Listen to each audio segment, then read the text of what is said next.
Pemirsa, Dinas Lingkungan Hidup DLH Kabupaten Kendal berkomitmen untuk mengentaskan permasalahan terkait sampah yang kerap kali menjadi masalah kita bersama. Dalam hal ini DLH bersama dengan masyarakat Kabupaten Kendal merubah sampah ini menjadi barang-barang dengan nilai guna yang lebih dan bahkan merubah sampah ini menjadi cuan. Dan saya Galuh Sarki nanti akan mengajak pemirsa catatan sang jurnalis untuk bersama-sama dengan DLH ini untuk melihat bagaimana proses merubah sampah ini menjadi cuan. Penasaran kan? Simak selengkapnya di catatan sang jurnalis.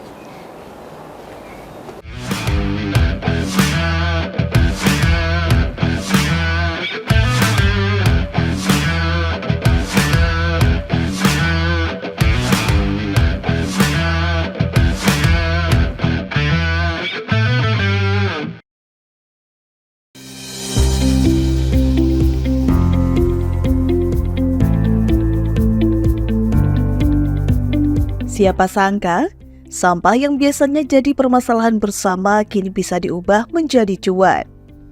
Bersama dengan Dinas Lingkungan Hidup Kabupaten Kendal yang berkomitmen untuk membangun inovasi, merubah sampah menjadi emas dengan menggandeng komunitas pegiat lingkungan yang bertujuan untuk mengoptimalkan pengelolaan sampah. Dalam hal ini, warga Kabupaten Kendal diajak untuk mengelola sampah mereka menjadi cuan dan barang dengan nilai guna lebih. Terkait dengan permasalahan sampah merupakan kendala utama yang dihadapi oleh hampir seluruh pemerintah kabupaten atau kota di Indonesia pada saat ini. Masifnya sampah yang dihasilkan oleh kita semua harus dibarengi dengan tata pengelolaan sampah yang baik. Sistem pengelolaan sampah secara komprehensif atau terintegrasi dapat diterapkan mulai dari sumber sampah, pengumpulan, pengangkutan, pemrosesan hingga pemrosesan akhir di TPA atau tempat pengolahan akhir. Hal ini perlu dilakukan secara menyeluruh dan terpadu dari hulu ke hilir agar memberikan manfaat ekonomi, kesehatan bagi masyarakat dan aman bagi lingkungan serta dapat mengubah perilaku masyarakat. Kondisi TPA Darupono saat ini sudah cukup overload, di mana jumlah sampah yang masuk ke TPA 176,32 ton per hari. Apalagi ada kebijakan dari pusat bahwa sudah tidak diperkenankan membangun TPA lagi di tahun 2025. Oleh karena itu, kita mengoptimalkan yang sudah ada dengan cara mengurangi sampah yang masuk ke TPA. Caranya bagaimana? Solusinya adalah mengatasi permasalahan sampah mulai dari hulu, sehingga permasalahan sampah dapat selesai dari sumbernya dengan cara membangun bank sampah dan TPS 3R di tiap wilayah kelurahan, kecamatan, atau desa. Untuk pembangunan TPS 3R bisa diusulkan oleh masyarakat ke pusat melalui kegiatan DAK, IBM, maupun SIS PKP. Kemudian untuk pembangunan bank sampah dapat diinisiasi dari perseorangan, swasta, atau desa. Saat ini jumlah bank sampah yang terdata di DLH Kendal ada 75 bank sampah. Tapi saat ini yang masih aktif hanya ada 4. Permasalahan yang terjadi dikarenakan kurangnya minat masyarakat untuk menabung sampah di bank sampah. Kemudian bagaimana cara menarik minat masyarakat? Ya, ini upaya untuk meningkatkan partisipasi masyarakat dalam pengelolaan sampah. Kami mencoba menginisiasi sebuah gerakan investasi sampah dengan program Kendal Peduli Sampah yang akan kami terapkan di tiap bank sampah, di mana konsep investasi sampah di sini yaitu mengubah sampah menjadi emas. Saat ini yang sudah menjalankan konsep ini di BSI Kendal dengan menggandeng mitra dari PT Pegadaian Cabang Kendal yang sudah mulai berjalan dan yang lain masih dalam proses. Kemudian untuk pengembangan konsep investasi sampah selanjutnya yaitu dengan mengubah konsep sampah didaur ulang, kemudian si penabung sampah mendapatkan keuntungan dari hasil daur ulang itu. Tapi konsep ini masih kita kaji untuk penyusunan bisnis plan-nya. Sebagai upaya untuk mengatasi permasalahan sampah yang setiap harinya terus bertambah, Dinas Lingkungan Hidup Kabupaten Kendal mengajak warga masyarakat untuk merubah sampah mereka menjadi cuan. Bagaimana bisa? Kali ini, tim catatan sang jurnalis bersama dengan Dinas Lingkungan Hidup Kabupaten Kendal berkesempatan untuk melihat secara langsung upaya warga masyarakat Kendal dalam mengelola sampah mereka. Kunjungan pertama kami adalah menuju ke TPS 3R yang dikenal sebagai TPS 3R yang memiliki kemajuan dalam mengelola sampah. Ini dia, TPS 3R Bumdes Sejahtera Tanjung Mojo, yang terletak di RT 4 RW 1 Dusun Balun, Desa Tanjung Mojo, Kecamatan Kangkung, Kabupaten Kendal.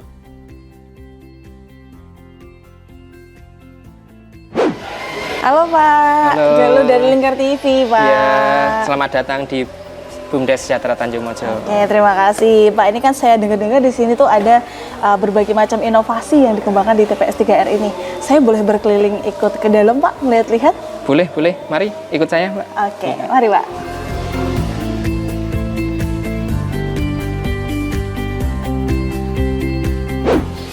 Oke, ini mesin apa ini Pak?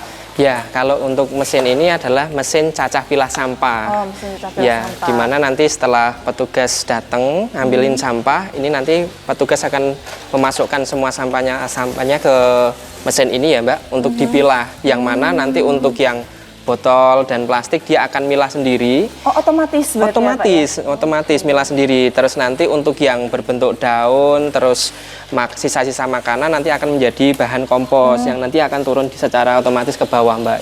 Oh, berarti dari sampah plastiknya langsung kepisah sendiri, yang organiknya langsung jadi kompos berarti ya, Pak? Iya, jadi mesin ini dia multifungsi. Selain cacah, dia juga memilah sampahnya itu tadi, Mbak. Oke.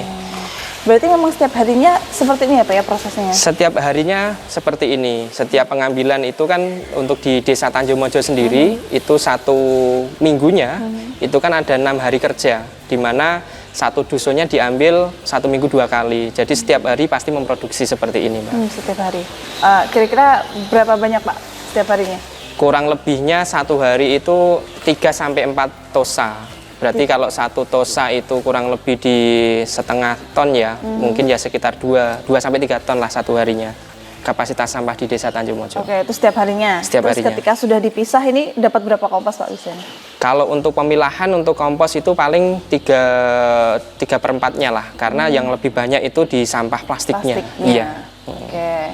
Nah ini kan berarti cara kerjanya pertama ini dimasukkan ya Pak ya? Iya, dimasukkan ke dalam mesin ini. Baru nanti dia akan mencacah dan memilah sendiri. Oke. Kalau ini berarti dibantu dengan air atau gimana? Dibantu dengan air itu untuk proses menjadikan bahan komposnya biar dia terserap secara sempurna gitu, Mbak. Jadi proses pencacahannya itu biar dibantu dengan air supaya hasilnya lebih lembut, lebih bagus nantinya di komposnya. Oke, hasilnya seperti ini berarti ya Pak ya? Contohnya seperti ini. Ini sudah Ya. terpisah dari Ini sudah terpisah, ya. sampah plastiknya. Sudah terpisah dari sampah plastik dan juga yang organiknya ya, Mbak ya. Seperti itu. Oke. Dan berarti setelah dipisahkan ini yang plastik diolah sendiri, yang komposnya ini untuk apa Pak? Ya, jadi kalau untuk kompos ini kebetulan kita implementasinya ada di pertanian singkong dan juga sayur mayur, Mbak, yang ada di BUMDes. Terus kalau yang botol, terus plastik, kebetulan kita langsung dibawa ke Tengkulak. Yang sudah kerjasama dengan kita seperti itu. Oke, langsung punya implementasinya sendiri. Iya, ya? betul.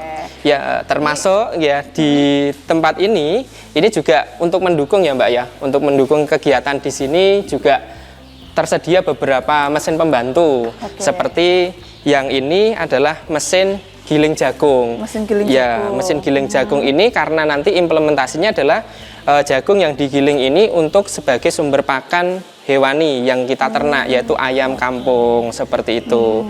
Termasuk juga ya di sini juga kita menyediakan untuk pemotongan ayam. Jadi mesinnya sudah kita siapkan juga seperti itu. Ya. Berarti ada untuk pakannya, Iya. ada untuk pemotongannya juga. Pemotongannya berarti ya, juga Pak? dan sekaligus kita membudidayakan ayam kampung itu sendiri, Mbak. Ya, artinya terus berputar ya Pak? Iya, biar sirkulasi itu pemberdayaannya ada di Desa Tanjungmojo. Oke. Ya, bisa kita lanjut melihat yang Lanjut peternakan kemana? ya. Ya. Salah satu integrasi layanan di TPS 3R BUMDes Sejahtera Tanjungmojo ini adalah ternak ayam kampung yang saat ini terus dikembangkan dengan berbagai jenis ayam kampung yang dimiliki. Oke, Pak Bayu tadi kan sudah ada lihat mesin-mesinnya. Ini berarti punya kandang sendiri ya, Pak ya? Iya, jadi integrasi layanan di TPS 3R BUMDes Sejahtera Tanjungmojo salah satunya adalah budidaya peternakan ayam kampung unggul. Yang mana di sini kita menyediakan mulai dari telur, terus DOC anak ayam kita netaskan sendiri, terus budidaya dari mulai 1 hari sampai siap panen usia 2,5 bulan untuk konsumsi. Oh, ini udah siap untuk konsumsi ya, Pak? Ini ya? sudah siap untuk konsumsi, Oke, berarti Mbak. dari telurnya ada, Ada. dari usia Satu hari? 1 hari atau DOC itu ada. Oh. Sampai siap dibakar di Lamongan. Ini jumlahnya ada berapa Pak di sini? Kalau kurang lebih kita untuk setiap minggunya itu mengeluarkan 25 sampai 50 ekor. Kalau untuk masanya kita menyediakan sampai 12 minggu. Oh, 12 minggu. Iya. Berarti kurang lebih ada 600-an ekor Mbak di sini. Iya. Ini kalau jenis-jenisnya ada apa aja nih Pak? Oh, kalau jenis-jenisnya yang ini yang bawah ini ada ayam kampung yang namanya Ahmad Gigante. Ini adalah persilangan ayam yang dari Brasil, Mbak. Ini dari Sidoarjo asalnya, yang dikembangkan oleh Prof. Ilyas. Terus kalau yang atas ini adalah ayam kampung Yudhistira atau AKY, ya, yang mana dikembangkan di daerah Salatiga. Nah, ini kita kawin silangkan. Iya, dari beberapa indukan ini jadilah anak-anak ini. Oh iya. Iya. Berarti ini yang siap konsumsi yang mana Pak? Yang ini? Yang siap konsumsi yang ini usia yang ini 12 sudah minggu. berarti ya? Ya, ini minggu ini. Jadi kita setiap minggu itu pasti mengeluarkan untuk konsumsi ya Mbak ya. Nah, ini sudah siap untuk diambil oleh pedagang atau tengkulak yang biasanya disetorkan ke Lamongan atau rumah makan seperti itu. Berarti sudah punya segmentasinya ya Pak ya? Segmennya Kemana, sudah kemana, punya, kemana. ya betul. Tinggal mungkin nanti kita penambahan penyertaan modal untuk meningkatkan jumlah produktivitas setiap minggunya seperti itu, Mbak. Untuk pakannya sendiri itu kan mulai dari konsentrat dan juga tambahannya adalah jagung dan juga sayur mayur. Oh, ada sayurnya juga. Ada sayur mayurnya juga untuk penambahan dari kebutuhan kalsium dan juga protein dari masing-masing ayam itu sendiri. Oke. Nah, sayurnya pun kita tidak beli ya Mbak ya. Jadi kita tadi hasil dari pengambilan sampah itu kan biasanya dari warga kan ada ya sayur-sayur mayur yang notabene dibuang. Lah kita manfaatkan dari mesin tadi, kita cacah, terus nanti kita kasih makan ke ayam ini. Oh gitu. Iya. Berarti campurannya ada jagung, sayur mayur, sama konsentrat. Iya. Itu kasih makannya sehari berapa kali Pak? Sehari itu ngasih makannya 2 kali, pagi dan juga sore hari. Di TPS 3R ini juga memiliki alat penetasan telur menjadi ayam yang dibuat dan dirancang sendiri menyesuaikan kebutuhan yang ada di TPS 3R ini. Nah kalau ini berarti mesinnya ya Pak ya untuk tempat penetasan telur. Iya, ini jadi namanya apa Pak? Ini tempat penetasan telurnya Mbak. Nah, di mana di konstruksi dari mesin ini itu isi di dalamnya ya Mbak, di bagian atas ini adalah bagian yang mana digunakan untuk penetasan telur di hari pertama atau ke-1 sampai ke-14 hari. Terus untuk yang konstruksi yang bawah itu nanti untuk penetasan di hari ke-15 sampai di 21 hari seperti itu. Berarti dipindah ya Pak ke bawah? Dipindah, ya. Terus kalau yang umur sehari sampai 14 hari itu karena ini masih manual ya Mbak, itu setiap hari 2 kali sehari itu digeser-geser telurnya. Tujuannya untuk apa Pak? Tujuannya biar fertilitas dari telurnya itu merata. Jadi ketika dia kena udara panas yang ada di dalam mesin ini, itu dia merata Mbak, dari atas sama bawah. Fertilitasnya juga semakin bagus. Ketika dia memang telurnya fertil, nanti dia angka penetasannya juga lebih bagus. Yang nandain itu telurnya ada fertilnya gimana Pak caranya? Oh oke, siap. Kita siapkan dulu. Alat bantunya itu cukup kita menggunakan HP ya Mbak ya. Terus bisa dibantu diambil salah satu telurnya Mbak. Ini deh Pak. Ya, ini kan telurnya kita taruh di atas bola lampu seperti ini. Kita cek Mbak, ketika di telur inyah ini dia tidak ada serabut, maka di sini telurnya itu berarti tidak fertil. Tetapi ketika di dalam telurnya ini nanti kelihatan ya ada serabut-serabut kecilnya itu. Oh kayak ini ya Pak ya? Iya, itu berarti menandakan telur ini dia fertil. Ya, jadi kalau yang tidak fertil setelah 1 minggu ini telurnya diambil. Bisa dikonsumsi. Iya, dikonsumsi. Terus kalau yang fertil baru dia dilanjutkan di penetasan yang minggu berikutnya seperti itu. Berarti untuk pengecekan tuh 1 minggu ya Pak ya? Iya, 1 minggu setelah masuk ke dalam mesin tetas seperti itu. Nanti setelah 21 hari langsung menetas di dalam sini berarti ya? Betul. Termasuk mesin tetas yang kita buat ini juga memanfaatkan barang-barang bekas Mbak. Kalau dilihat ini dari styrofoam yang sudah tidak dipakai. Iya. Termasuk untuk teknologi yang kita terapkan juga mungkin berbeda dari mesin-mesin yang sudah ada sebelumnya, yang mana di sini kita model sistem dari listrik atau lampunya itu tidak dari atas tapi dari bawah. Dengan kita memanfaatkan barang bekas lagi, kipas-kipas yang ada di komputer yang sudah tidak terpakai untuk mengalirkan sirkulasi udara yang ada di dalam mesin ini, Mbak. Oke, soalnya biasanya kalau dipaskan kan lampunya dari atas di ya, Pak? atas gitu ya. Ini dari Ini dari komunitas kita punya terobosan baru lagi, dan alhamdulillah dari mesin penetas dari styrofoam ini, angka penetasannya bisa lebih dari 80% setiap penetasannya, seperti itu. Luar biasa, berarti komplit ya Pak ya, dari pembuatan pakan, terus betul. juga ada budidayanya sampai ada penetasannya.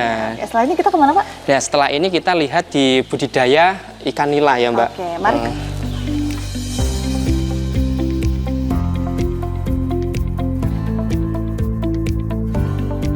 Layanan integrasi lainnya yang dimiliki oleh TPS 3R Bumdes Sejahtera Tanjung Mojo adalah budidaya ikan nila yang dibudidaya di beberapa kolam yang ada di samping TPS 3R.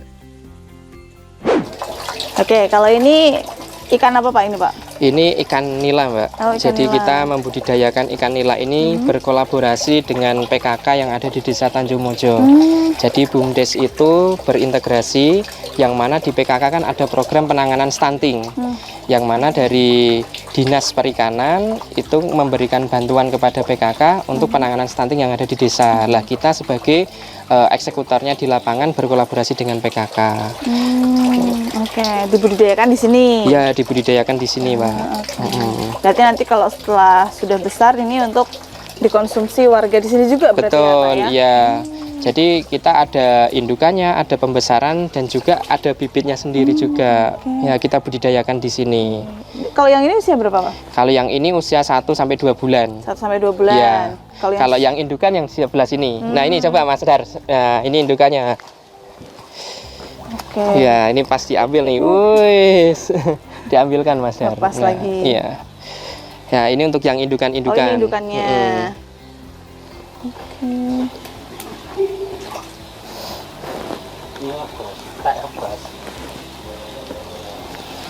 Oke, kalau yang ini indukannya berarti usianya berapa Pak?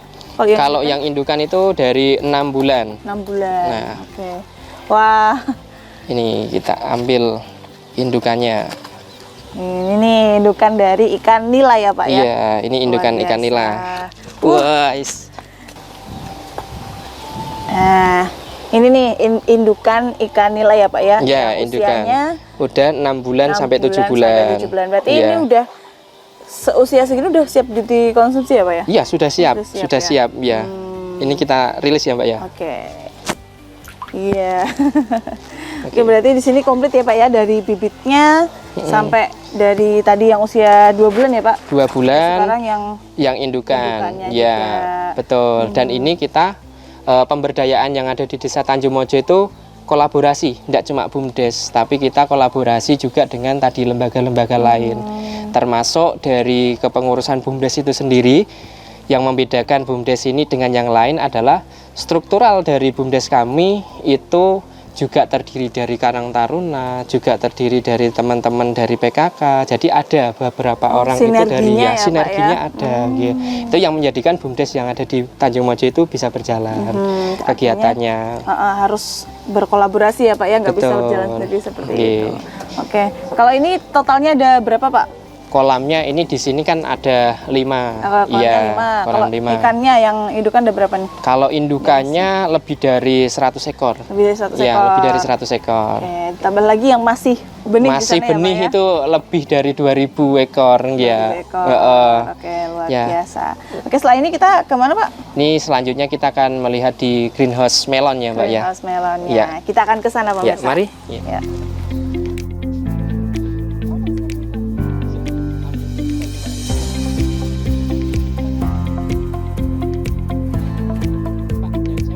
Salah satu layanan baru yang kali ini tengah dikembangkan oleh TPS 3R Bumdes Sejahtera Tanjung Mojo ini adalah budidaya tanaman melon dengan menggunakan teknologi penyiraman secara otomatis. Oke, ini greenhouse-nya ya Pak ya? Ya, ini greenhouse melonnya Oke, BUMDes. greenhouse Ya. melonnya. Ini bakal calon kebun melon, tapi Iya. sementara belum ada melonnya ya Pak ya? Ya, ini baru tahapan akhir yaitu penyemaian dari bibit melonnya itu sendiri dan juga penyediaan untuk pupuk dasar untuk di budidaya melon itu sendiri, Mbak. Jadi memang tidak bisa langsung ditanam ke greenhouse-nya, ini tidak bisa. Jadi memang harus ada proses tahapan.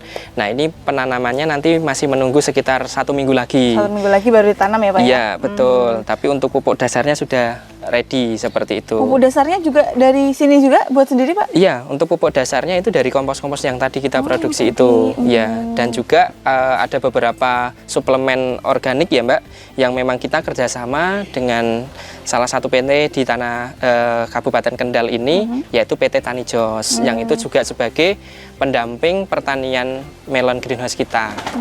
Iya, Oke. jadi sistemnya di greenhouse kita itu sudah tidak perlu nyirami satu persatu, Mbak, karena otomatis. iya otomatis karena di sini sudah ada yang namanya selang grid.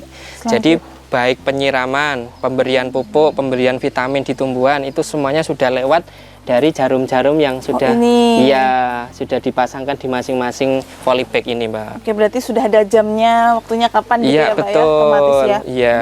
Luar biasa. Termasuk di melon ini kita sudah ada kemitraan, di mana kemitraan ini nantinya juga yang akan membantu pemasaran dari produk melon kita, Mbak. Yang mana di pemasarannya kita sudah berkolaborasi juga dengan salah satunya Superindo untuk nanti menjual hasil dari bibit atau budidaya melon kita. Oke, Seperti pasarnya sudah ada. Pasarnya sudah Terus ada juga juga. untuk pupuknya sudah buat sendiri, Iya. teknologinya sudah oke, tinggal eksekusinya berarti ya Pak ya? betul, iya. Luar biasa. Semoga nantinya saya bisa datang ke sini lagi Pak buat mencicipi melon Iya, yang ada nanti di kalau sini. sudah waktunya ini ya berbuah gitu Iya, ya. luar biasa. Ini memang teknologi-teknologi yang diterapkan di sini memang sangat luar biasa ya Pak ya. Berarti nggak manual lagi ya Pak? Sudah tidak Semuanya manual sudah lagi. Otomatis seperti itu. Dan yang tidak kalah menariknya Mbak, semua sistem yang ada di BUMDes Sejahtera Tanjung Mojo itu sudah kita sistemkan. Bahkan termasuk dari retribusinya, dari bank sampahnya, itu sudah kita buatkan aplikasi sendiri. Oh, ada aplikasinya? Ada aplikasinya. Namanya apa Pak? Aplikasinya namanya Sirese. Sirese. Sirese itu sistem informasi retribusi dan bank sampah, seperti itu. Oke, sudah ada aplikasinya, luar biasa ini dari TPS 3R ini. Itu selanjutnya kita kemana Pak? Kita tunjukkan ya aplikasi dari Sirese-nya. Oke, siap. Oke. Mari, ikuti kita.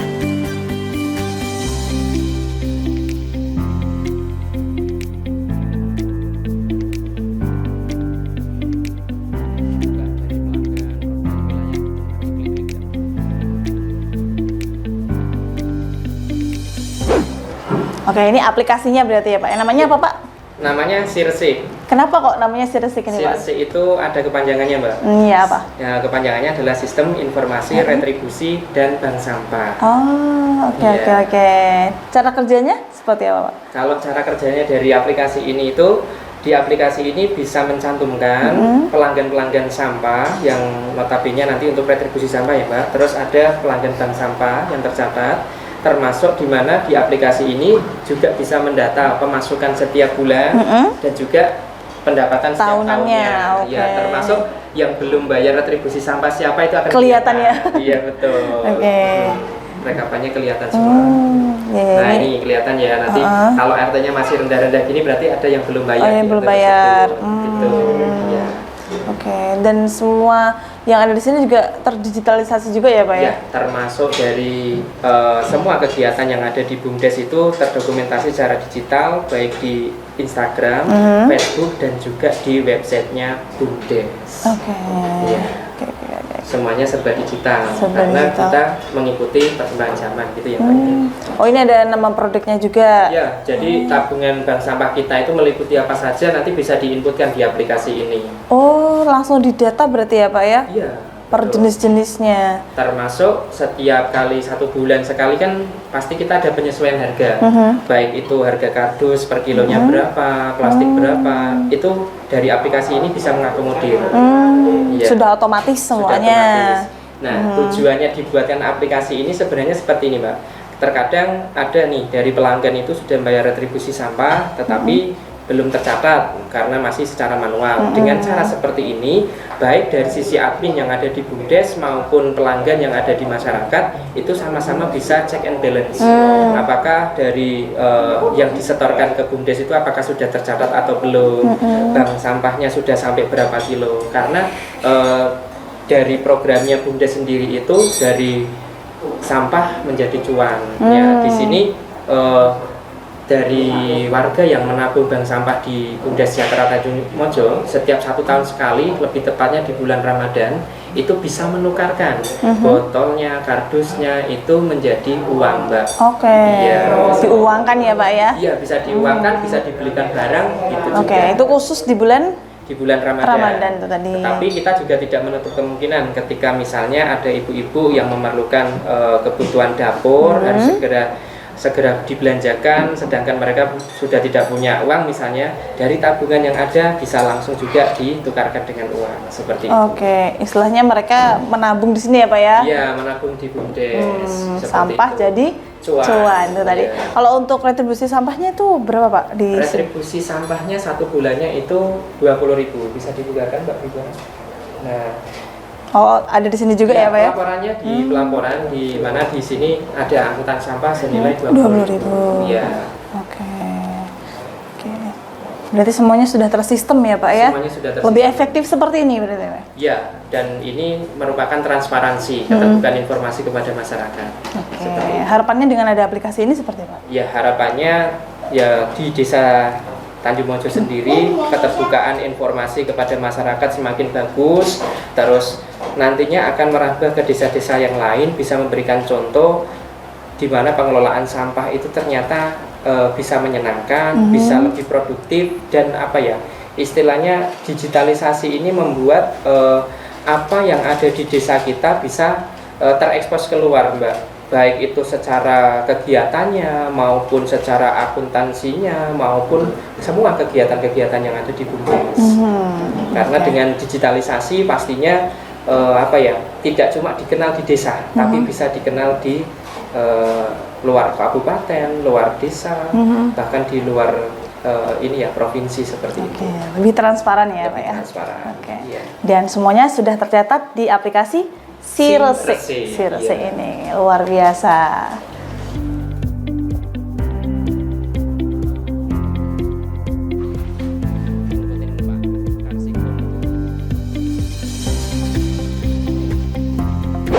Oke, terima kasih Pak Bayu sudah diajak berkeliling-keliling. Ya, sama-sama Mbak. Tadi saya sudah melihat peternakan ayamnya, budidaya ikan, terus tadi juga ada ini ya Pak, persiapan tanam melon dan sebagainya, dan juga digitalisasi yang dilakukan di TPS 3R yang ada di Sejahtera Tanjungmojo ini. Ya. Oke, mungkin Pak Bayu mau memberikan pesan-pesan dulu terhadap pemirsa yang ada di rumah. Oh ya, pesan saya untuk teman-teman pelaku BUMDes dimanapun berada, ketika kita pengen menjalankan roda kegiatan yang ada di BUMDes, yang pertama yang perlu kita perhatikan adalah kita harus mau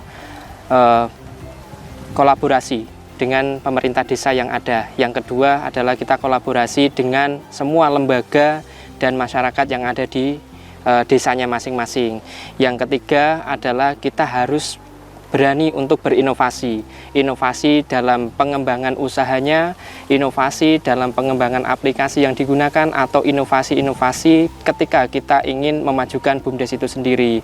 Yang keempat, yang tidak kalah pentingnya adalah kita harus solid di dalam tim manajemen BUMDes itu sendiri, supaya apa? Ketika kita menjalankan sebuah kegiatan, roda kegiatan yang ada di BUMDes itu bisa saling disupport dari internalnya dulu, seperti itu kan. Oke, harus solid dulu ya Pak ya, Harus di solid internalnya, dulu, iya. baru setelah itu memberikan inovasi-inovasi dan juga terobosan-terobosan baru seperti itu. Iya, Oke, luar biasa. Semoga sukses terus Bapak untuk Amin, amin, terima TPS kasih. 3R yang ada di sini ya Pak ya. Iya, terima Sukses terus kasih, dan semoga Kak. nantinya Iya. bisa menjadi percontohan untuk TPS 3R yang Amin, lainnya. amin, amin.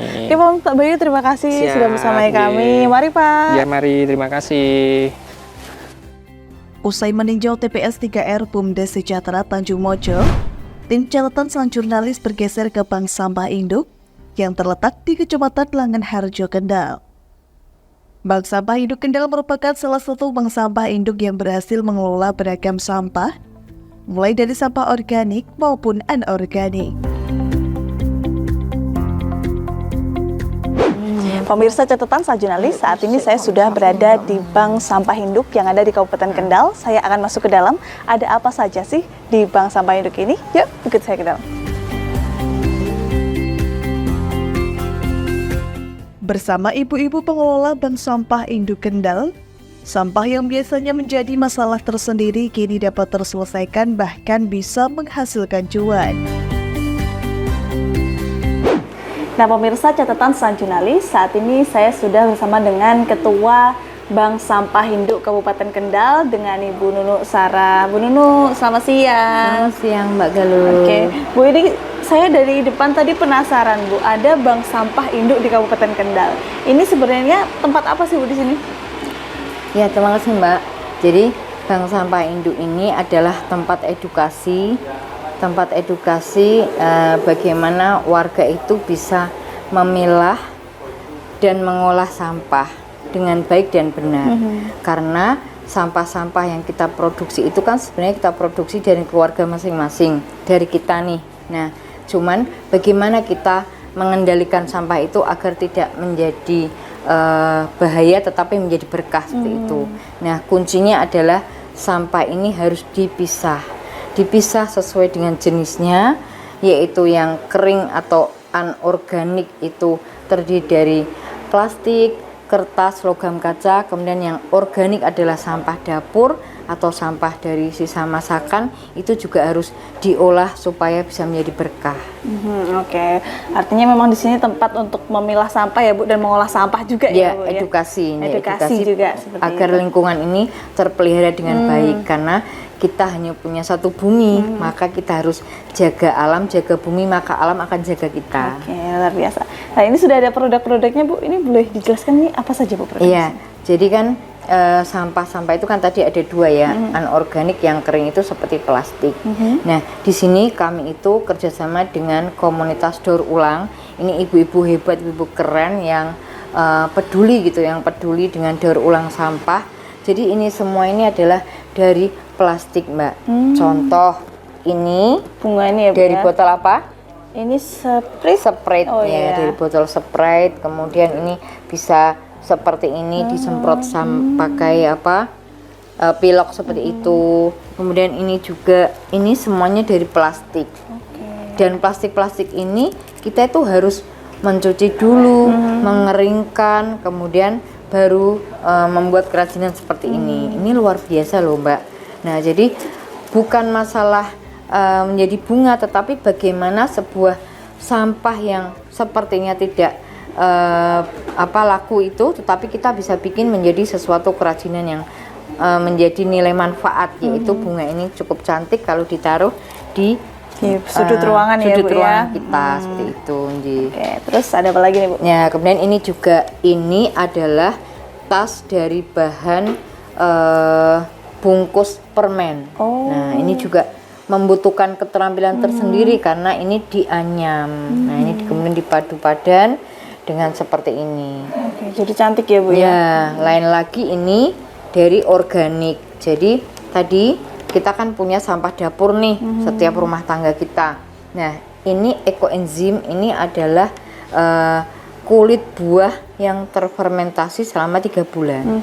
Jadi kalau misalnya hari ini saya punya buah semangka, saya punya buah pisang, jeruk, saya kumpulkan, Mbak. Nanti biasanya pada hari Sabtu nih, pada kumpul di Bank Sampah Induk ini, teman-teman membawa kulit buah masing-masing dari rumah. Nah, kita kemudian membuat bank ekoenzim seperti ini. Nanti ini khasiatnya luar biasa sekali, dari rumah tangga sampai kesehatan. Oke, luar biasa. Terus ada lagi, Bu? Kemudian ada lagi ini. Jadi lilin ini ya, Bu, kita ya? daur ulang ya. Jadi lilin ini dari minyak jelantah. Oh, minyak jelantah bisa jadi betul, lilin? jadi minyak jelantah, tapi yang kita campur, kita diamkan semalam dengan arang. Jadi kita juga membuang bakterinya ya, 1 malam, kemudian kita baru olah jadi lilin. Ini banyak sekali guru-guru sekolah adiwiyata yang belajar ke sini. Bagaimana cara membuat lilin cantik seperti ini, di mana ini pewarnaannya pakai krayon bekas loh ini, pakai krayon bekas. Jadi ini benar-benar ramah lingkungan ya, ramah lingkungan. Dan kalau kita punya lilin seperti ini, kita tuh 2 tahun nggak usah beli lilin loh Mbak. 2 tahun kita, satu lilin, Bu? Betul, saya di rumah nggak pernah beli lilin lagi, karena saya hanya tinggal mengganti sumbunya. Ini awet banget. Nah, awet banget. Ini bisa juga menginspirasi warga PKK desa menjadi souvenir pengantin. Hanya dengan harga 3.000 sampai 5.000 bisa dibagikan, itu kan luar biasa. Nggak usah keluar uang, ini ekonomis banget. Nah, seperti itu. Kita mengajari PKK untuk membuat lilin seperti ini. Ini sabun ya, ini sabun. Ini juga dari minyak jelantah juga Mbak. Tapi ada juga yang dari ekoenzim. Jadi ada 2. Kalau sabun dari ekoenzim bisa untuk badan kita. Tapi kalau yang dari minyak jelantah ini hanya untuk mencuci pakaian. Yang kotor. Ini dekil-dekil itu cepat banget. Berarti minyak jelantah itu bisa dijadikan sabun juga ya, Bu? Iya. Minyak jelantah ini jadikan sabun. Jadi dengan dicampur dengan niat tertentu, kemudian kita campurkan ini dengan aroma kopi. Kopi yang kadaluarsa ya. Kopi kadaluarsa kita pernah mendapatkan itu, dan udah ini kita seperti ini jadinya aromanya kopi. Nah, ini buat mencuci sabun batangan tuh Mbak. Nah, mencuci kain-kain ini cepat banget hilangnya dekilnya. Ini luar biasa. Jadi memang tadi dari alam ke alam lagi Mbak. Nah, seperti itu. Sabun, kemudian ada lagi Bu. Ini apa Bu ini Bu? Nah, ini. Seringkali ya kita itu kan was-was ya, karena mohon maaf banyak sekali ibu-ibu muda sekarang ini yang menggunakan diapers ya atau pampers. Nah, setiap hari itu ada yang ngaku itu 6, 1 hari 6. Gimana kalau seminggu? Gimana kalau sebulan? Nah, terus gimana? Ada yang bilang dibuang ke sungai biar adem. Nah, akhirnya kami melakukan edukasi bagaimana agar ibu-ibu muda itu peduli dengan lingkungan, yaitu dengan cara pampers yang bekas pipisnya bayi itu dicuci dulu. Walaupun basah silahkan dibawa ke bank sampah induk. Kemudian ini kami bikin pot dengan dicampur semen. Jadinya seperti ini. Nah, ini artinya sampah ini kan bisa dikendalikan, bahkan bisa menjadi pot yang berharga. Ini kalau dijual harganya 20.000 Mbak. Nah, seperti itu. Nanti mengolah sampah menjadi nilai guna yang lain ya Bu ya? Iya, betul. Nah, ini berarti bisa ditanami tanaman ya Bu ya? Kasih tanah dan sebagainya. Itu di sebelah sini kan ada tanaman kebun organik ya. Luar biasa. Nah, ini apa Bu? Ini Bu, ada lagi nih. Ini. Jadi kami itu kemarin mendapatkan sedekah berupa sak semen. Sak semen ya. Ini dari salah satu perusahaan di KIK ya. Dia mengirim rutin itu 2 minggu sekali ke sini sak semen. Akhirnya kita berdayakan, kita coba kita cuci dulu Mbak. Dicuci dulu, dikeringkan, ini benar-benar biar steril ya. Sehingga dipakai, kemudian kita padu-padan seperti ini menjadi tas seperti ini. Ini dari bisa sak buat semen. belanja juga ya Bu. Ya, betul. Karena sekarang pakai kantong plastik. Betul, karena kita sekarang itu Indonesia akan terkenal kita banyak plastik, maka kita tuh harus berani bilang no plastik. Kita harus bijak menggunakan plastik dengan cara belanja seperti ini. Menggunakan ini bisa dipakai berkali-kali. Luar biasa. Bu, ajakan dong Bu kepada masyarakat yang mungkin belum bisa mengelola sampah untuk ikut bersama-sama mengelola sampah ini Bu. Kami dari Bank Sampah Induk Kendal mengajak serta nih warga Kendal atau warga yang lainnya, karena saya juga pernah Mbak didatangi dari Semarang, dari Pak RW di kota Semarang, belajar sampah ke sini, dan sampai sekarang bank sampahnya masih berdiri. Itu luar biasa sekali Pak RW-nya itu. Artinya kita senang kita bisa menularkan inspirasi. Kita juga udah pernah juga diundang di Samsat Kabupaten Semarang ya. Jadi ada juga Dharma Wanita Perhutani se-Jawa Tengah yang belajar di sini. Maka di sini memang di Bank Sampah Induk ini kita populerkan sebagai sekolah sampah gitu.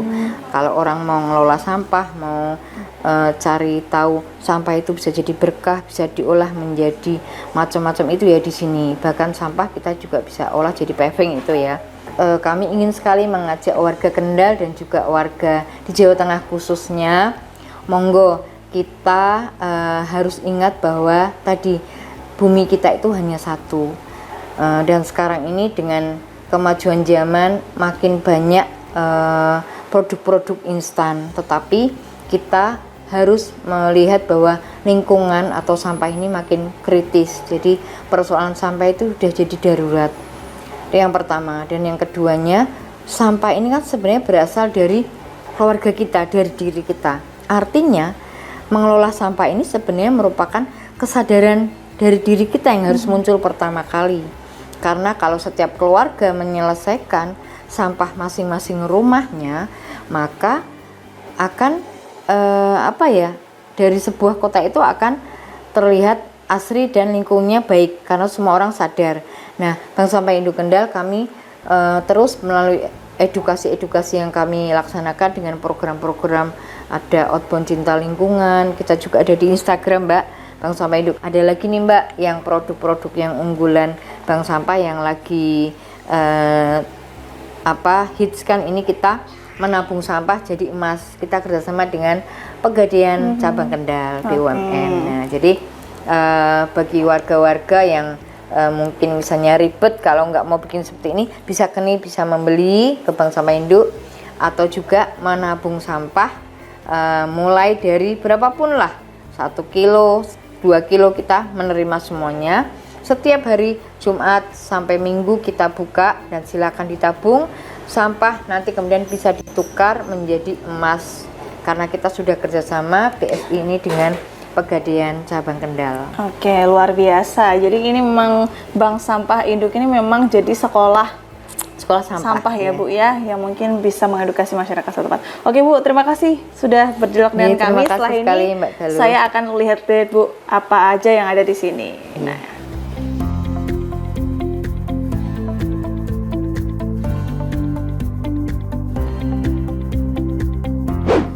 oke, ini maggot yang dimiliki di sini ya, Bu ya? Ya, maggot ini adalah lalat BSF, Black Soldier Fly, di mana ini diciptakan Tuhan tuh luar biasa khasiatnya. Jadi lalat ini bukan vektor penyakit, konon berasal dari India. Jadi ini bukan lalat biasa, kandangnya ada di sana. Jadi ini di Bank Sampah Induk ini kita mempopulerkan sekolah sampah. Jadi siapapun yang ingin belajar tentang sampah dan daur ulangnya, jadi sampah itu dipilah, kemudian dicegah dulu, dipilah dan diolah. Nah, kemudian nanti menjadi berkah. Nah, di sini ada kandang lalat maggot buat dia kawin yang di sana. Kemudian setelah dia kawin 7 hari antara betina dan laki-laki itu nanti dia akan jadi bertelur, nanti jadi baby maggot. Nah, baby maggot kita taruh di sini. Kemudian ini dalam 10 hari sudah besar. Makannya maggot ini adalah dari sampah organik atau sisa makanan dari perumahan warga RSS ini, Mbak. Jadi maggot ini berarti ibarat mesin yang menyelesaikan sampah organik di Kabupaten Kendal ini. Justru malah membantu manusia ya, Bu? Betul. Kadang kita juga terima sampah dari restoran kan, itu daripada dibuang menambah TPA menumpuk, maka di sini sebenarnya kita bisa membudayakan umah maggot. Nah, dari maggot ini bisa disentuh ya, Bu ya? Ya. Nah, maggot ini tuh nanti menjadi pakan ternak, Mbak. Setelah umur 21 hari ini kita bisa jual. Buat pakan lele, buat pakan burung, pakan unggas. Ini yang diekspor oleh Menteri Susi waktu itu ke Jepang. Jadi unggas-unggas di Jepang itu makannya malah maggot, karena maggot ini mengandung 46 protein yang sangat tinggi dan baik di atas yang protein yang lainnya. Gitu, Kalau ini usia 10 hari berarti, Bu ya? Ya, ini sekitar 15 harian ya. Ini sudah bisa, biasanya nanti orang yang budidaya lele itu bisa langsung beli ke sini. Ini segramnya bisa 7.000 sampai 10.000. Ini bisa makan sampah organik ini berapa, Bu? Berapa kilo? Nah, jadi ini memang makannya banyak sekali, maka kalau kita pelihara maggot itu tidak boleh telat makannya. 10 kilo maggot ini dia bisa makan 10 sampah organik dalam semalam. Oh, dalam semalam. Iya. Berarti harus ada sampah terus ya Bu? Ya yang harus masuk ada ke sini sampah ya? terus, tapi ini membantu kita karena daripada sampah itu dibuang ke TPA kan malah menjadi menumpuk atau menjadi lalat. Tapi ketika sampah organik ini dimakan oleh maggot, ini contoh nih. Oh iya. Nah, ini. Tuh, saya pegang Bu. Ya, nah, wah. Oke. Ini kan Oh, ini makan jambu buah, kan, ini jambu, makan iya. buah jambu. Jadi Iya, dia pemirsa. tuh menghisap. Nah, menghisap. Nah, seperti ini luar biasa ini. Sebenarnya manfaatnya itu bagus buat manusia gitu. Oke. Ya, kemudian setelah tadi dia 21 hari nanti dia akan menghitam.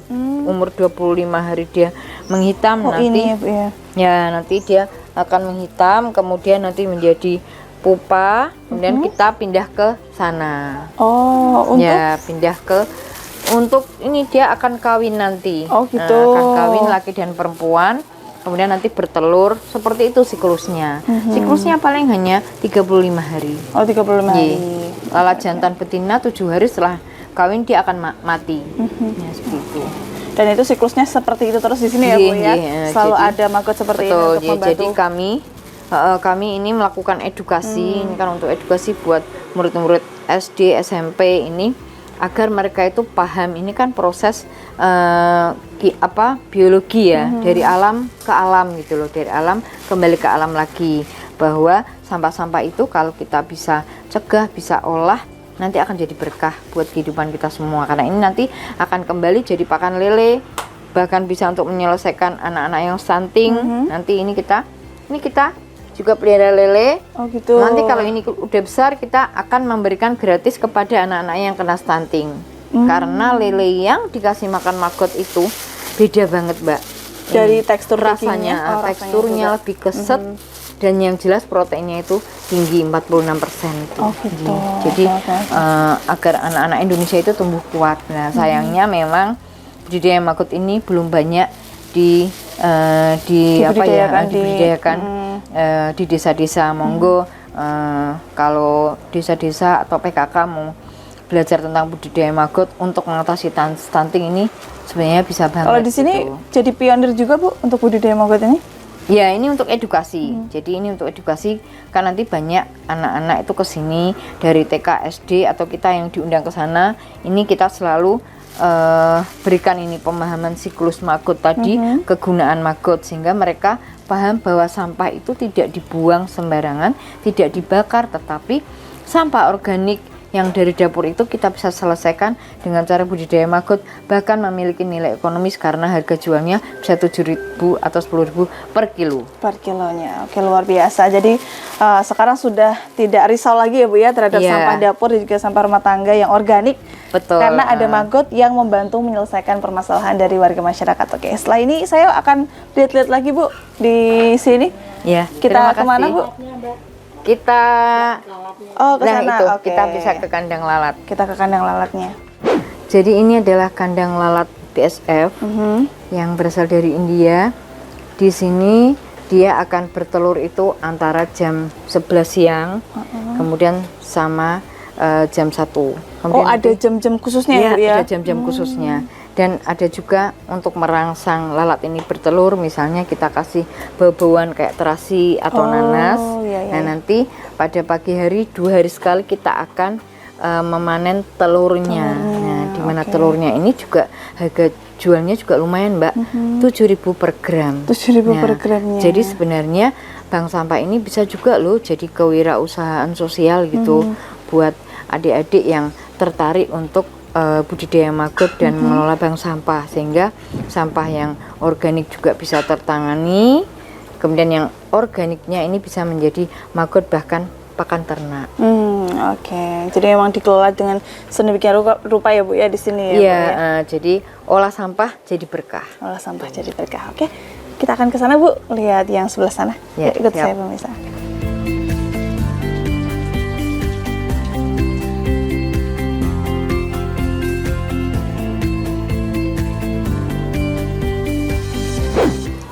Selamat datang di Sekolah Sampah Bank Sampah Induk Kendal. Mari kita pilah sampah sesuai dengan jenisnya. Oke. Hari ini Bu Ami akan memilah sampah yang di sini logam, kertas, dan plastik. Bank Sampah Induk Kendal berdiri tahun 2013, sudah 11 tahun di sekitar perumahan Gria Prajamukti dan sekitarnya. Akan tetapi, walaupun kita sudah sosialisasi pilah sampah sesuai jenisnya, masih ada sampah-sampah dari rumah tangga yang bernilai rendah atau low value. Nah, ini seperti ini. Oh, contohnya ini ya, Bu ya. Kita terus mengedukasi bahwa sampah-sampah seperti ini memang bernilai rendah, seperti plastik, kemudian bungkus minuman dan lain-lain. Nah, untuk sampah-sampah yang seperti ini kami juga pernah menjual, akan tetapi malah tombok gitu. Akhirnya kami kemarin membuat program sedekah sampah low value ini kepada sebuah desa yang terkena rob hampir setiap hari, di Desa Kartika Jaya, bersama dengan Pak Wasito, seseorang yang pernah meraih Kalpataru pada tahun 2020. Bersama dengan Pak Wasito penerima Kalpataru tahun 2020 di Desa Kartika Jaya, warga setempat melelehkan plastik yang tidak bernilai ini menjadi paving. Karena di sana setiap hari terancam rob. Pavingnya seperti ini, ringan, dan karena di sana banyak jalan-jalan yang masih tanah, maka paving ini sangat bermanfaat untuk warga ketika berjalan tidak terpeleset. Oke, berarti yang awalnya low value terus diubah menjadi paving seperti ini ya, Bu ya? Boleh seperti saya pegang? ini. Oke. Itu di Desa Rasanya Kartika seperti Jaya. paving-paving pada umumnya ya, Bu ya? Iya, Ini terbuat dari plastik semua. plastik, ini benar-benar plastik yang dilelehkan. Oke. Iya. Ini Dicetak, kemudian dicetak, ada alatnya, harganya 700.000. Kemudian sudah dipanaskan sedikit, kemudian langsung bisa diterapkan. Oke. Jadi untuk mengatasi rob juga di sana ya, Bu ya? Iya, alhamdulillah. luar biasa. Ini pun berarti adalah sedekah sampah. Nasabah Bank Sampah Induk Kendal menjadi pahala, mudah-mudahan. Oke. Biasanya, sampah buah sisa dapur hanya dibuang ke tempat sampah saja. Namun, tidak dengan ibu-ibu di Bank Sampah Induk ini. Mereka mengubah sampah dapur berupa kulit buah menjadi ekoenzim atau hasil fermentasi sisa organik yang berfungsi sebagai cairan pembersih serbaguna, cairan pupuk, penghilang bau, dan beragam manfaat lainnya. Hari ini dari komunitas Daur Ulang Bank Sampah Induk Kendal membuat kegiatan pembuatan ekoenzim. Ya, di sini sudah ada bahan-bahannya ya. Jadi bahan yang digunakan ada 3. Yang pertama adalah molase. Ini ya, ada molase atau tetes tebu. Kemudian yang kedua ada kulit buah segar. Dan yang ketiga ada air. Nah, di sini kita membuat ekoenzim ini sebanyak 9 liter ya. Jadi 9 liter air ini untuk molasenya sendiri ada 900 gram. Kemudian untuk kulit buahnya ada 2.700 atau 2.700 gram ya. Terus untuk airnya sebanyak 9 liter. Nah, untuk langkah yang pertama kita timbang dulu untuk molasenya. Jadi kita sudah siapkan molasenya, ini kita timbang sebanyak 900 gram ya. Jadi kalau sudah ditimbang sebanyak 900 gram, kita baru menimbang kulit buah. Tentunya kulit buah ini sudah dibersihkan ya. Jadi kita tadi sudah membersihkan kulit buah ini, juga sudah direndam dengan ekoenzim sehingga benar-benar bersih ya. Harus dipastikan bahwa kulit buahnya bersih ya. Jadi biar hasil ekoenzimnya juga bagus. Kemudian di dalam galon ini sudah disiapkan air sebanyak 9 liter ya. Tadi untuk ekoenzim yang sudah ditimbang dilarutkan ke air, kemudian dimasukkan ke dalam galon. Nah, ya ini ekoenzim ini adalah molase yang sudah dilarutkan sama air ya. Kemudian kulit buahnya ini dimasukkan. Boleh dibantu, Bu? Ya, jadi kulit buahnya ini dimasukkan ke dalam galon yang tadi sudah disiapkan ya. Semuanya dimasukkan ke dalam galon ya. Nah, ini kulit buahnya dimasukkan ke dalam galon. Kalau sudah semua dimasukkan, Jadi kulit buah yang digunakan di sini boleh semua kulit buah ya. Jadi kita hari ini menggunakan kulit buah. Ada kulit jeruk, ada kulit semangka, buah naga, mangga, melon ya. Jadi kulit buah yang sudah dibersihkan tadi dimasukkan ke dalam galon ya. Ini baru proses pembuatannya, dimasukkan semua. Nah, ini adalah kulit buah yang sudah dimasukkan semua ke dalam galon ya. Jadi sebelum ditutup kita aduk terlebih dahulu ya. Kita aduk terlebih dahulu untuk kulitnya. Nah, setelah semua teraduk rata, baru ini kita tutup. Nah, ini adalah kita menggunakan tutup yang ada lubangnya seperti ini. Ya. Kita berikan selang seperti ini, mencegah supaya bisa mengeluarkan gas yang ada di dalam galon ya. Karena kalau tidak diberi selang nanti bisa meledak ya, seperti itu. Nah, ini kita sambungkan ke, ini kurang besar ya, ke botol yang satunya yang sudah terisi air. Oke. Oke. Kemudian untuk lubang yang ada di tutup galon ini kita lakban supaya dia benar-benar kedap udara seperti itu ya, tidak ada udara masuk. Nah, jadi proses pembuatan ekoenzim ini setelah seperti ini kita bisa diamkan ya untuk fermentasinya selama 3 bulan ya. Setelah 3 bulan baru bisa dipanen seperti itu. Yang harus diperhatikan adalah kondisi galon atau tempat atau wadah ini benar-benar kedap udara supaya tidak ada patogen yang masuk ke dalam wadah. Itu ya. Baik, ini adalah ekoenzim yang sudah difermentasi selama 3 bulan ya. Jadi ini adalah ekoenzim yang siap dipanen ya. Tadi kita sudah membuat ekoenzim, ini adalah hasilnya. Ini adalah kemasan ekoenzim yang sudah kita kemas kecil-kecil yang sudah siap dipasarkan gitu ya. Nah, dari ekoenzim ini sendiri perlu diketahui bahwa banyak sekali manfaatnya. Jadi ekoenzim ini mempunyai 1 juta manfaat gitu ya kalau saya bilang. Kenapa saya bilang seperti itu? Jadi ekoenzim ini bisa digunakan yang pertama untuk kebutuhan rumah tangga ya. Kebutuhan rumah tangga ini bisa digunakan untuk sebagai pencuci baju, bisa sebagai untuk pencuci piring ya, sebagai alat untuk ngepel juga bisa. Nah, kemudian yang kedua, untuk ekoenzim ini sendiri bisa digunakan sebagai efek radiasi juga ya, atau menurunkan efek radiasi, di mana ini bisa digunakan untuk mengurangi radiasi HP, radiasi laptop maupun komputer ya. Kemudian ekoenzim ini juga selain untuk efek radiasi bisa juga digunakan untuk pupuk ya.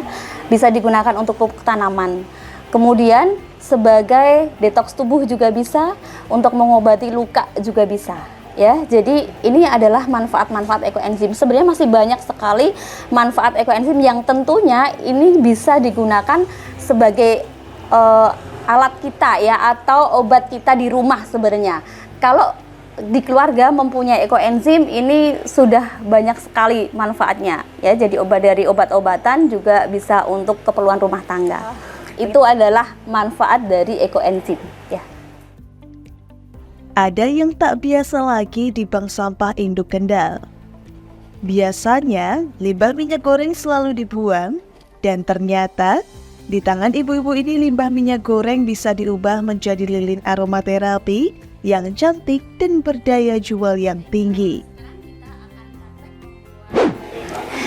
Baik, sekarang kita akan praktek membuat lilin aromaterapi dari jelantah. Nah, di sini kita sudah ada bahan-bahan yang akan kita gunakan ya. Nanti step by step akan kita lakukan bagaimana cara pembuatan lilin aromaterapi ini.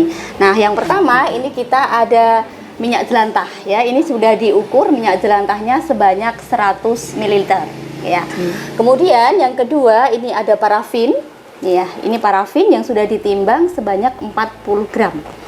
Kemudian ini ada pewarna yang akan kita gunakan. Ini menggunakan krayon yang sudah dihaluskan gitu ya, atau sudah diserut ini. Kebetulan kita akan menggunakan warna kuning ya, biar cerah. Kemudian ada aromanya kali ini kita akan menggunakan aroma kopi. Nah, ini adalah bahan-bahan yang akan kita gunakan untuk pembuatan lilin aromaterapi. Kita nyalakan kompornya terlebih dahulu ya, kita siapkan pancinya. Ya. Minyaknya kita masukkan ya, jadi minyaknya dimasukkan ke dalam panci yang tadi sudah dipanaskan. Ya, setelah minyaknya ini sudah mulai panas, terus kita masukkan parafin yang tadi sudah ditimbang ya. Masukkan pelan-pelan. Nah, parafin ini kita aduk ya sampai dia larut. Ya. Kemudian dimasukkan untuk pewarnanya. Nah, sambil diaduk lagi ya. Ketika ini minyaknya sama parafinnya udah tercampur ya, udah tercampur dengan baik, kemudian aromanya dimasukkan. Ya, ini kita menggunakan aroma kopi. Sambil diaduk. Untuk aromanya kita juga bisa menggunakan berbagai macam aroma ya, sesuai dengan selera kita juga. Ini udah tercampur antara minyak dengan parafin. Dimatiin. Nah, kemudian kalau sudah benar-benar larut, tercampur, kita matikan aja apinya. Kita diamkan terlebih dahulu.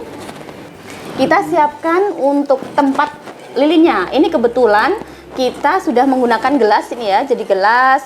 Terus kemarin juga kita membuat setengah, sekarang ditambah lagi setengah supaya warnanya mix antara biru sama kuning ya. Nah, ini dimasukkan. Nah, ini nanti akan terjadi perpaduan warna antara biru dan kuning gitu ya.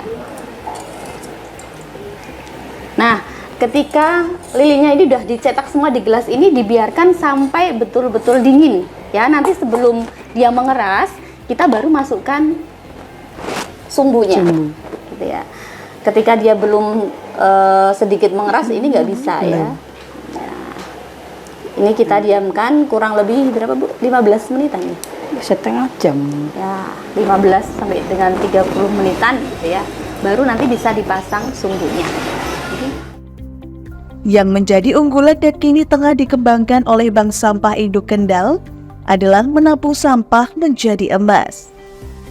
Tabungan sampah jadi emas ini bekerja sama dengan Pegadaian Kendal yang bertujuan untuk memanfaatkan sampah rumah tangga sebagai sumber pendapatan, sekaligus mempromosikan kebiasaan menabung dan menjaga lingkungan.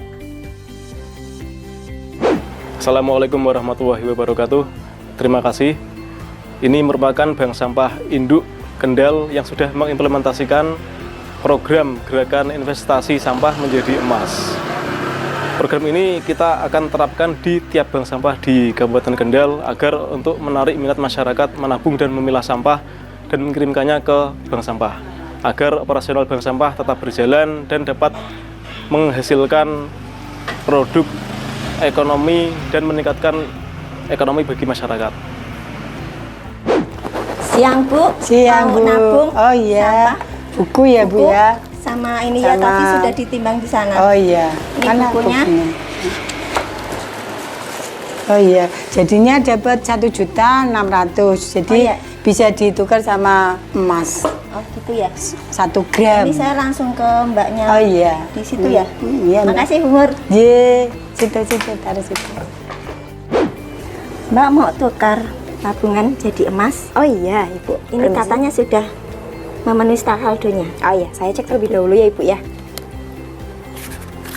Atas nama Ibu Rina ya Bu ya.